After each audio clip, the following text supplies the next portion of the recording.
Okay, अजून काय आहे? कशाचा आवाज आलाय? आधिरा.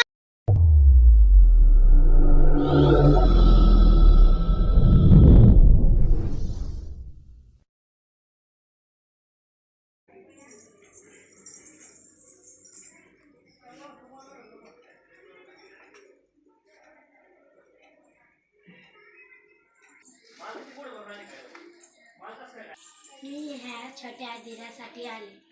मला कशासाठी बोलवलं?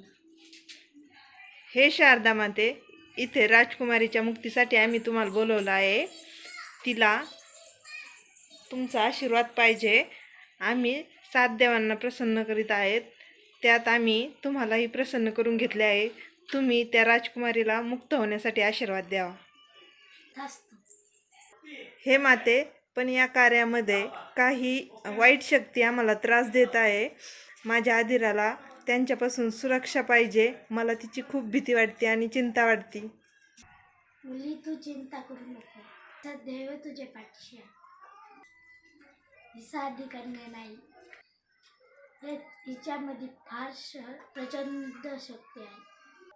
ही वाईट शक्तीचा नाश करेल. आधी हात जोड आईला.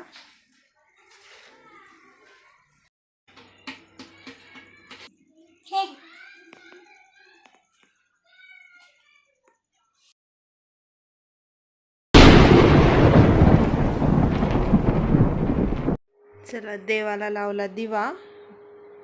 आधिरा तर गेली हरिपाठाला, पण आजचा दिवस खूप छान गेला. साक्षात माता सरस्वती भेटायला आल्या होत्या.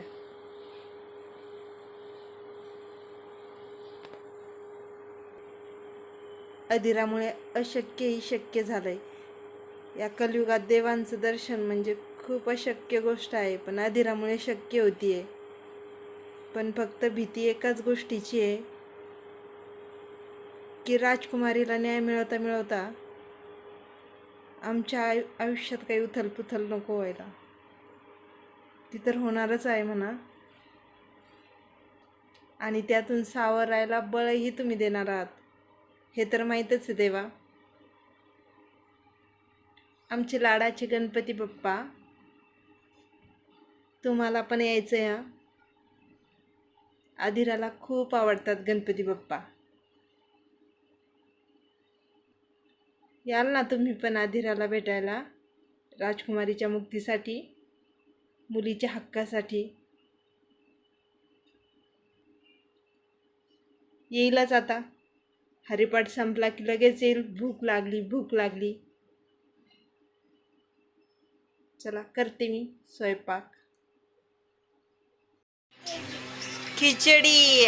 आधीला आवडती खिचडी. आधीने बनवली आहे खिचडी, हो ना?